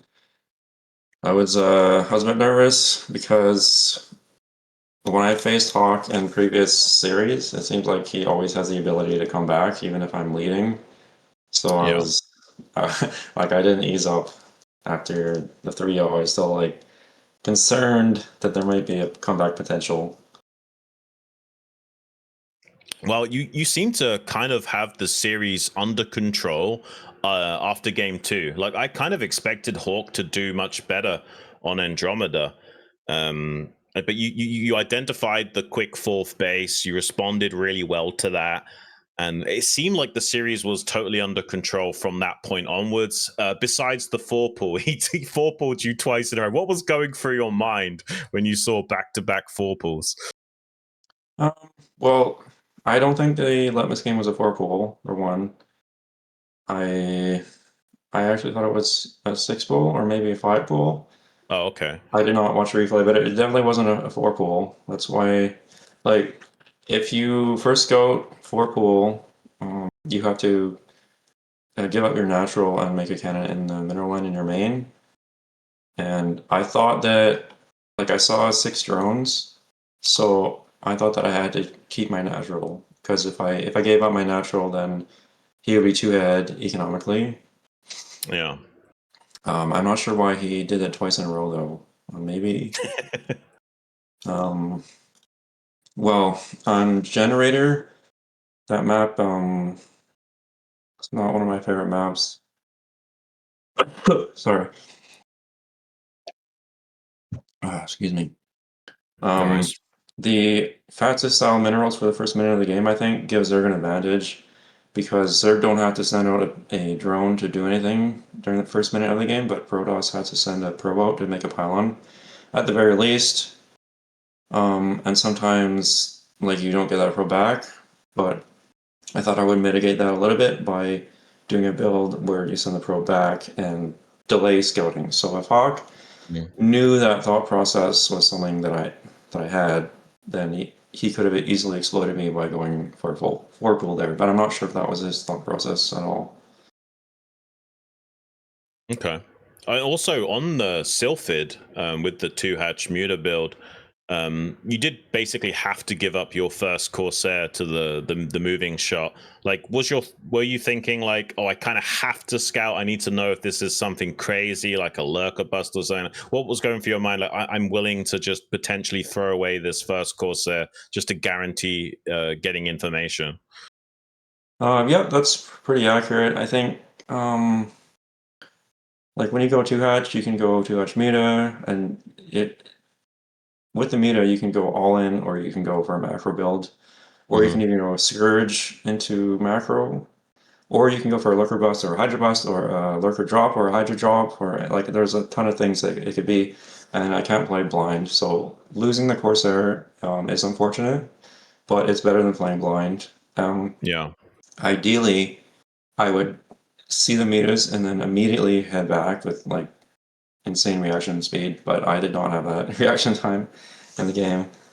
So yeah, a lot of the time you leave your Corsair there, but I think it's worth it for sure just to not die to any of those things. Nice. Yeah, it makes total sense to me, man. I get it. So what are your feelings about like future tournaments? Like, I think you're a capable player. I think you're able to eventually win one of these tournaments, but the problem is you got players like Bonif and DeWalt in PvP. I know it's not your best matchup, but you can kind of hang in PvP as well. Do you have any hopes of one day being able to beat players like DeWalt and Bonif in a series and actually get a championship? Because I mean, you beat Eon Zerg 3-2 as well, right, in the quarterfinals. That was really impressive. Yeah, for sure. I think like PvC is definitely my best matchup. So if I face a Zerg, I know I can beat pretty much anyone in the foreigner scene. Like depending on the day. Mm-hmm. But PvP, yeah, I struggle versus Boneth and DeWalt. Boneth especially, I think I've only won him. I've only won against him one game since switching to PvP in a tournament setting, and that was a Yeah, best of that's rough. one. So that it's like 1-20 or some shit like that. I'm sure a lot of But people yeah, like share that I'll record. just have to keep grinding and keep improving my PvP, and maybe something will happen eventually. But I can't say for sure. I mean, Bonnet definitely has better micro than me, so like I feel like there's always that to overcome. So I don't Yeah. know if I can even get to that level at any point, just by playing a lot of games. I might be capped in that regard, or I might be wrong. I'm not sure until I get there. But all I can do is Well, keep going. who knows, man? I mean, we've now got Rhett back in the scene, and he's a very good player. You might get lucky. He might be able to beat someone like Bonif in like a quarterfinals, and then you will play against someone like Rhett in the finals. I think you're capable of winning a scenario like that. So I would say keep plugging away and don't be ashamed. Pretty much everyone in the foreigner scene has worse micro than Bonif. Yeah, for sure. Saying, you got anything, buddy? Oh, give us your predictions for the finals tomorrow. What do you think's going to happen? I think Bonnet wins, but it's not going to be easy. 4-2, 4-3, something like that. Should be Okay. a fantastic series. I'm looking forward to it. Yeah, me as well, man. It's going to be seriously sick. I'm actually rooting for Rhett, even though I think it's going to be really hard for him to win. I'd be super stoked if we finally have a champion that's Zerg, that isn't Eon Zerg. That'd be really exciting. Thank you so much for the interview, Dragon, and big congratulations on today. You played fantastically well and are very well deserving of that third place spot. Do you have anything you'd like to say to the viewers, some of your friends, some of your fans? Oh, first, thank you. And thank you for, I'm not sure how to pronounce his name actually. Aaron Erniak? Is that how you say it? I just call him Arn, but yeah, maybe it's something else. Okay, well, anyway, thank you for hosting this tournament. I enjoyed it a lot. I'm sure everybody else did as well. Yeah, looking forward to more IPSL stuff. And yeah, shout out to Curiosity, Shoop, and Snipe. They've always been supporting me. And GG's. I'll see you next time. GG's, man. Take care of yourself. Thank GG's. you. Yeah, big shout out to Arn for putting on the IPSL and keeping the StarCraft foreigner scene alive and thriving. Give him all of the support that you can. If you contribute $10 a month to the Patreon, for example, you'll get access to all of the replays from the IPSL, so you can study up on these games and get a bit of an insight into things that happened off camera or whatever. And there's also a great section of merchandise you can also grab hold of. None of that cheap print on stuff. Hand embroidery, gonna survive any of your gamer washes, and looks pretty good as well. I've seen Rice Hat in some of it. It looks like pretty good merch, so check that out, guys. And maybe you still have time to also consider getting some CS LAN tickets. That's going to be happening in the middle of August. Consider showing up to that event. Always want to have at least one LAN event under your belt if you are a gamer. It's such a cool social experience. Don't miss out, guys, if you are able to. And also a big thank you to SC for being here with me today in the caster booth. We do KCM cast regularly together. If you want to check out his YouTube channel over at Saiyan SC or search for Saiyan KCM. And he also does a lot of ladder uploads as well, commentating solo cast on ladder games and what have you. It's been an absolute blast to do this series with you, Sam. Yeah, we're going to be casting the ASL here coming up real soon. I mean, they've already done the wild card match. There's going to be qualifiers soon, and we'll be right back into another season. So come check it out, guys. We're going to be casting that on StarCast TV. Shout out to them as well. And yeah, look forward to more casts with you, Shun. Yeah, same, man. We'll be doing the ASL live, but that'll be over on the Soup platform on the channel ASL English, I believe, if you want to go check that out. But they will also be uploaded to the StarCast TV YouTube channel a couple of days after the fact if you're not able to watch it live. Looking forward to another great season of ASL StarCraft to bring you guys. Hope you're all having a fantastic weekend, and we'll also catch you tomorrow for the grand finals between Rhett and Bonif. Going to be a seriously insane best of 7 PVZ showdown. Don't miss it, guys.